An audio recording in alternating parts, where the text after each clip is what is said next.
Viento helado de diciembre soplaba por los campos áridos del condado de Brazos cuando Carlos Armenteros desapareció sin dejar rastro, llevándose consigo más que solo su escopeta Winchester y los sueños de toda una familia.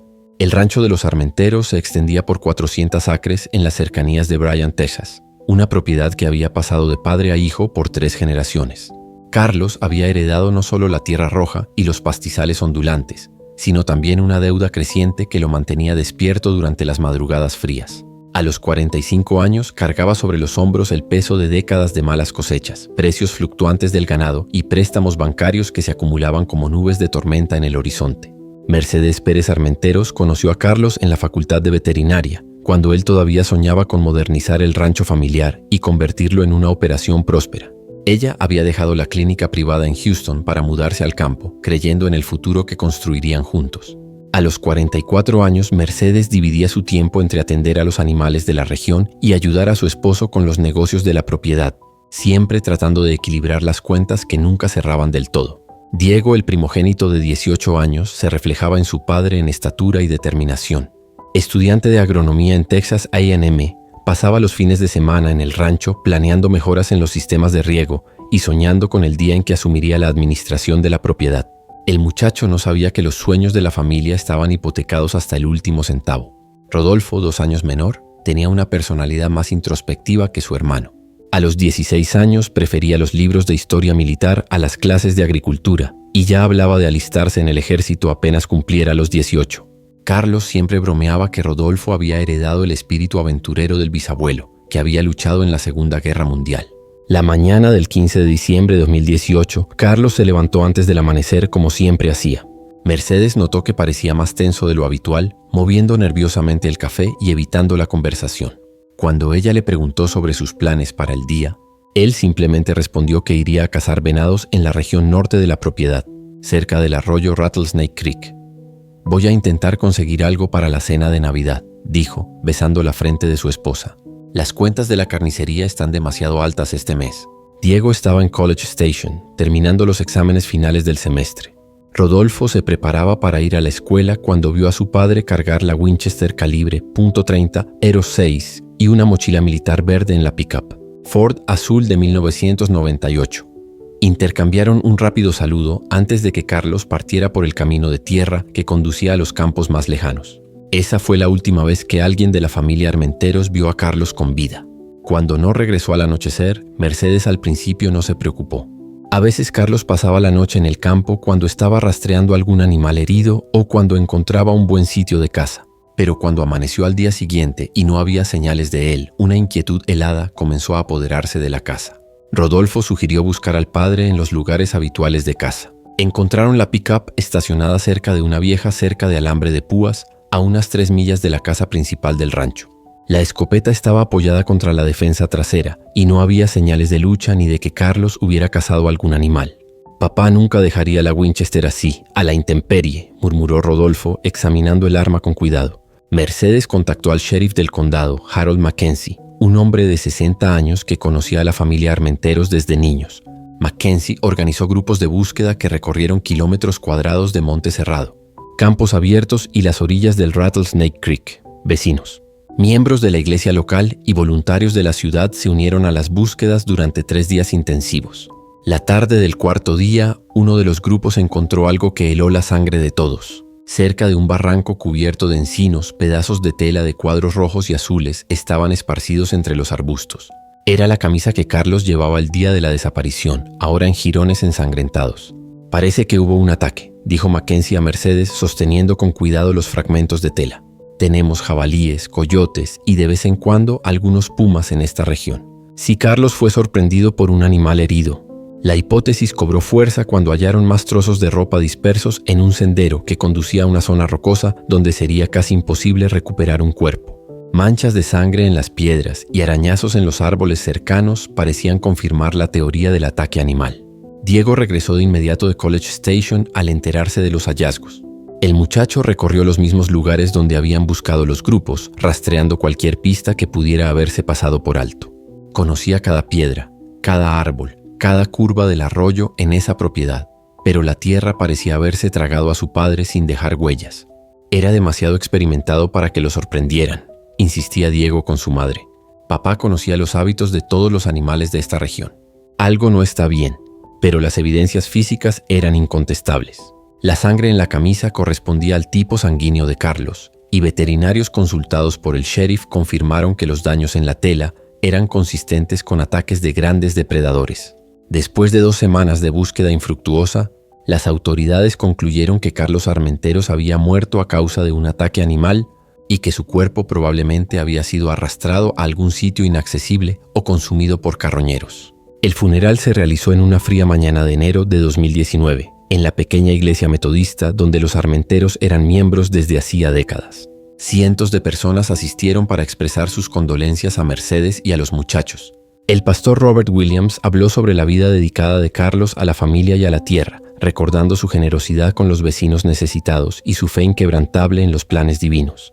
Diego cargó el ataúd vacío junto con otros 5 hombres de la comunidad, incluidos Mackenzie y algunos primos lejanos. Rodolfo permaneció al lado de su madre durante toda la ceremonia, observando los rostros conocidos que lloraban sinceramente la pérdida de un hombre que, para ellos, representaba los valores tradicionales del interior tesano. Pero los problemas de la familia Armenteros apenas comenzaban.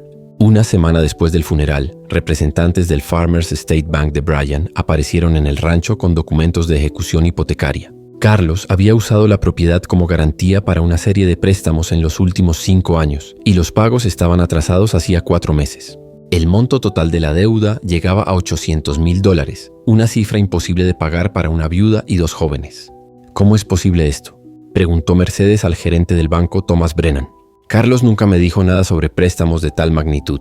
Brennan, un hombre calvo de 50 años que evitaba el contacto visual directo, explicó que Carlos había firmado todos los documentos él solo, usando poderes legales que le permitían tomar decisiones unilaterales sobre la propiedad. Los préstamos se habían usado para comprar equipo agrícola que nunca llegó al rancho, inversiones en ganado que no existían en los registros y mejoras en la propiedad que nadie podía localizar. Diego examinó minuciosamente todos los documentos bancarios que pudo obtener. Descubrió que su padre había movido cantidades sustanciales en los meses previos a la desaparición, siempre a través de retiros en efectivo que no dejaban rastros digitales. Más de $200,000 habían sido retirados de las cuentas de la familia en los 6 meses anteriores sin que Mercedes supiera nada. ¿A dónde fue todo ese dinero?, preguntaba Diego obsesivamente, esparciendo estados de cuenta sobre la mesa de la cocina. Papá no compró equipo nuevo, no remodeló la casa, no invirtió en el ganado. ¿A dónde mandó tanto dinero? La situación se volvió aún más desesperada cuando otros acreedores comenzaron a aparecer. Carlos había contraído préstamos personales con tasas de interés abusivas. Debía dinero a proveedores de alimento y equipo, y tenía acuerdos financieros con individuos de los que Rodolfo y Diego ni siquiera sabían que existían. En marzo de 2019 la familia perdió el rancho. Mercedes, Diego y Rodolfo se mudaron a una pequeña casa rentada en Bryan, llevando solo algunas ropas y objetos personales. La mujer que había dedicado 20 años de su vida a construir un futuro en el campo, ahora trabajaba como veterinaria en una clínica de mascotas, ganando salario mínimo y tratando de reconstruir una vida que se había desmoronado por completo. Diego abandonó los estudios de agronomía y consiguió empleo en un rancho vecino, cuidando el ganado que algún día había soñado poseer. Trabajaba 16 horas al día, enviando cada centavo posible para ayudar a su madre y a su hermano. Los sueños de modernizar la tierra de la familia fueron reemplazados por la dura realidad de trabajar para otros, siempre cargando con el peso de la humillación pública. Rodolfo terminó la preparatoria en mayo de 2019 y, fiel a sus planes, se alistó en el ejército estadounidense en junio. Durante el entrenamiento básico en Fort Benning, Georgia, se especializó en inteligencia militar y operaciones de reconocimiento. El muchacho canalizó toda su frustración y enojo en dedicación absoluta a los estudios y entrenamientos, decidido a construir una carrera que le diera estabilidad y propósito. En los 2 años siguientes, la familia Armenteros luchó por levantarse de los escombros dejados por la muerte de Carlos. Mercedes desarrolló una rutina estricta de trabajo y ahorro, nunca permitiendo lujos y guardando cada dólar posible. Diego siguió trabajando en el rancho ajeno, aprendiendo técnicas modernas de agricultura que algún día aplicaría en su propia tierra, si lograba reunir suficiente dinero para comprar unas cuantas decenas de acres. Rodolfo se destacó rápidamente en el ejército, siendo seleccionado para misiones de inteligencia que requerían discreción y precisión analítica. En 2021 fue asignado a una base militar estadounidense en Kirguistán, cerca de la frontera con Afganistán, donde trabajaba analizando patrones de movimiento e identificando amenazas potenciales a través de cámaras de seguridad y sistemas de vigilancia electrónica. La ironía del destino estaba a punto de revelar secretos que la familia Armenteros nunca podría haber imaginado. En una fría mañana de octubre de 2023, Rodolfo estaba en su estación de trabajo en la base militar de Manas, revisando grabaciones de cámaras de seguridad de mercados y puntos comerciales en Bishkek, la capital de Kirguistán. El trabajo era meticuloso y muchas veces tedioso. Identificar rostros sospechosos, mapear rutas de transporte y detectar actividades inusuales que pudieran representar amenazas a la seguridad de la región. Había desarrollado una técnica peculiar de análisis, observando no solo los rostros de las personas, sino también sus gestos, postura y manierismos. Años de convivencia familiar lo habían convertido en experto en leer lenguaje corporal, una habilidad que resultó valiosa en el trabajo de inteligencia. Cuando la grabación del mercado central de Bishkek comenzó a reproducirse en la pantalla de su computadora, Rodolfo al principio no prestó atención especial al hombre de cabello canoso que compraba frutas en un puesto cerca de la entrada principal. Era solo uno más de los cientos de civiles que analizaría esa mañana, parte de la rutina de monitoreo que llevaba a cabo desde hacía 2 años. Pero algo en la manera en que el hombre sostenía una manzana hizo que Rodolfo detuviera la grabación. Era un gesto específico, casi imperceptible. El hombre giraba la fruta entre los dedos 3 veces antes de olerla, exactamente como lo hacía Carlos Armenteros cuando elegía manzanas en el supermercado de Brian. Rodolfo había visto a su padre repetir ese movimiento cientos de veces durante la infancia, siempre bromeando que podía determinar la dulzura de la fruta por la textura de la cáscara. Coincidencia, murmuró para sí mismo reanudando la grabación. Pero cuando el hombre se giró parcialmente hacia la cámara, Rodolfo sintió que el corazón se le detenía por un instante. El perfil, la forma de la mandíbula, la pequeña cicatriz cerca de la oreja izquierda, resultado de un accidente con alambre de púas cuando Carlos tenía 15 años. Rodolfo retrocedió la grabación decenas de veces, ampliando la imagen, ajustando contraste y brillo, analizando cada píxel de aquel rostro que se suponía muerto desde hacía 5 años. La resolución de la cámara no era perfecta, pero cuanto más observaba, más certeza tenía de que estaba viendo a Carlos Armenteros comprando frutas a 12.000 kilómetros de casa. Las manos de Rodolfo temblaban cuando copió el archivo de video a una unidad de almacenamiento personal. Oficialmente, no debía retirar material de inteligencia de la base militar, pero necesitaba tener certeza absoluta antes de contactar a la familia.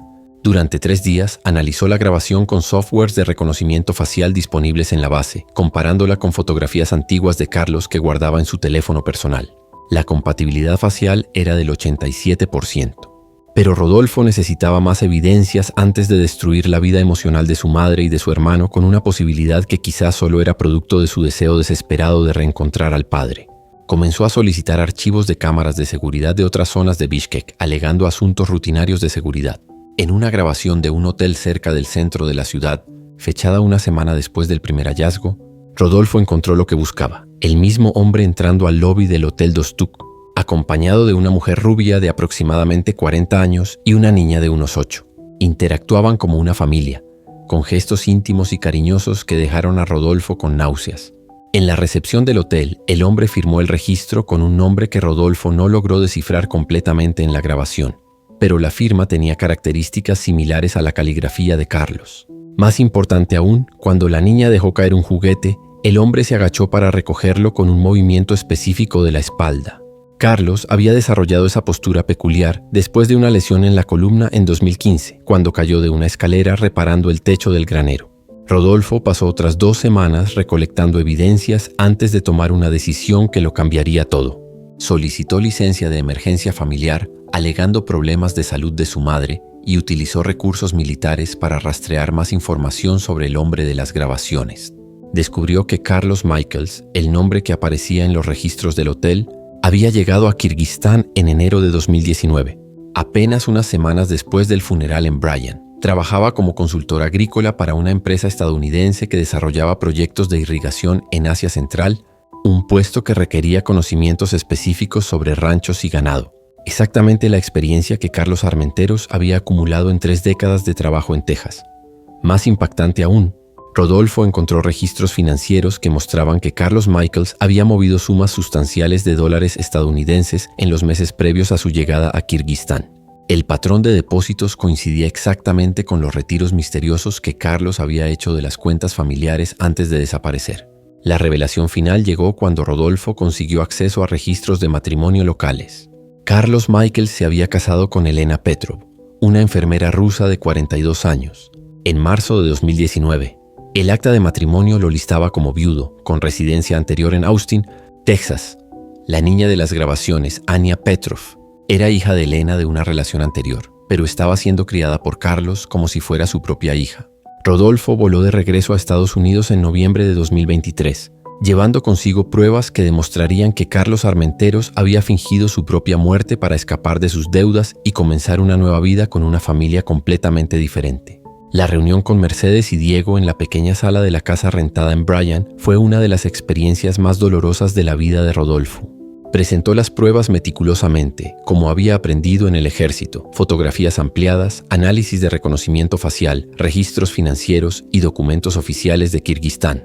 No es posible, susurró Mercedes sosteniendo una fotografía donde Carlos aparecía sonriendo al lado de Elena y Anya en un parque de Bishkek. Él nunca nos haría esto, nos amaba. Diego estudió los documentos en silencio por casi una hora antes de hablar. Cuando finalmente levantó la mirada, había una frialdad en sus ojos que Rodolfo nunca había visto antes. Los retiros de dinero comenzaron 6 meses antes de la desaparición, dijo Diego con voz controlada. Lo planeó por mucho tiempo. Mientras yo estudiaba agronomía soñando con trabajar con él, mientras tú cuidabas a los animales del rancho sin recibir sueldo, mientras Rodolfo aún era niño, él estaba planeando abandonarnos.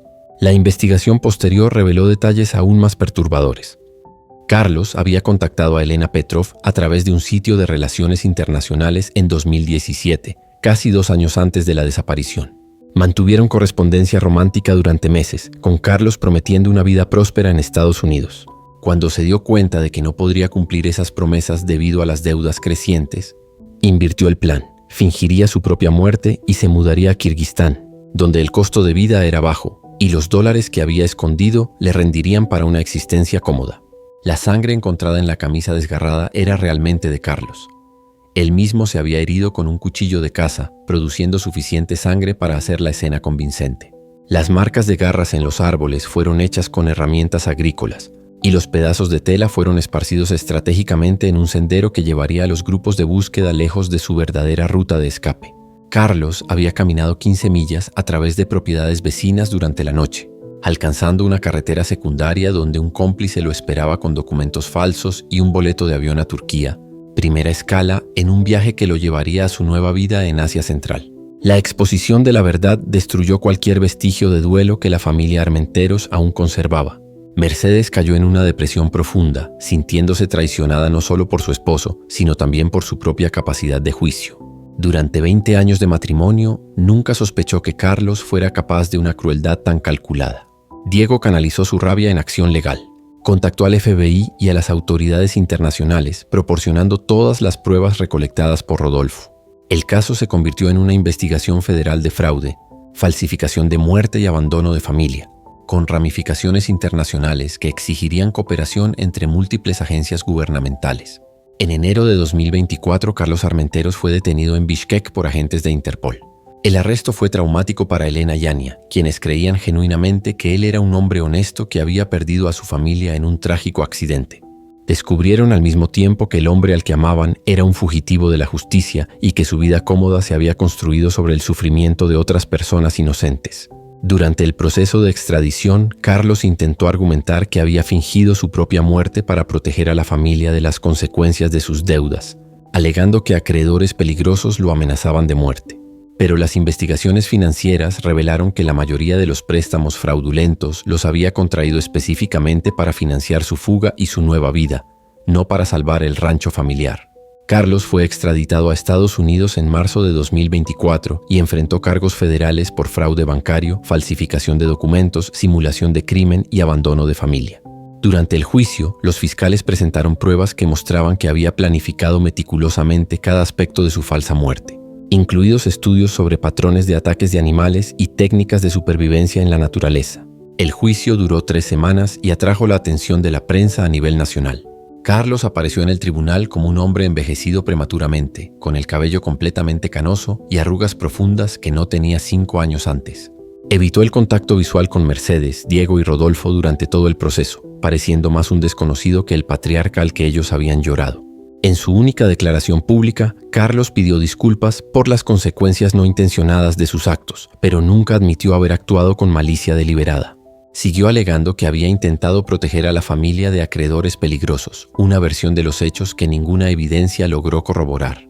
La jueza federal Patricia Hendricks condenó a Carlos a 15 años de prisión federal, además de la restitución total de los valores defraudados, una suma que llegaba a casi $1 millón al incluir intereses y penalidades. En la práctica, Carlos pasaría el resto de su vida productiva pagando por un fraude que destruyó a 2 familias en 2 continentes distintos. Pero la justicia legal no curó las heridas emocionales que dejaron años de traición. Mercedes nunca se recuperó por completo del descubrimiento. Continuó trabajando como veterinaria, pero desarrolló una desconfianza profunda en las relaciones que le impedía construir nuevos vínculos románticos. A los 49 años vivía sola en la pequeña casa de Brian, rodeada de recuerdos de un matrimonio que ahora reconocía como una elaborada mentira. Diego logró ahorrar lo suficiente para comprar 50 acres de tierra cerca de la antigua propiedad de la familia. Trabaja 16 horas al día criando ganado y cultivando soya, decidido a reconstruir el legado de los Armenteros mediante trabajo honesto y dedicación absoluta. Pero nunca se casó, temiendo cargar con unos genes de traición que parecían haberse transmitido de padre a hijo por generaciones. Rodolfo concluyó su servicio militar con distinción y ahora trabaja como investigador privado especializado en casos de personas desaparecidas. Usa las habilidades desarrolladas en el ejército para ayudar a otras familias a encontrar a sus seres queridos, cargando siempre con la amarga ironía de haber descubierto que, a veces las personas desaparecen porque eligen hacerlo. Elena Petrov regresó a Rusia con su hija después del juicio, también destrozada por el descubrimiento de que el hombre al que amaba había construido su felicidad sobre el sufrimiento de otros. Anya, ahora de 13 años, creció sabiendo que el hombre al que consideraba un padre estaba en prisión por haber abandonado cobardemente a su verdadera familia.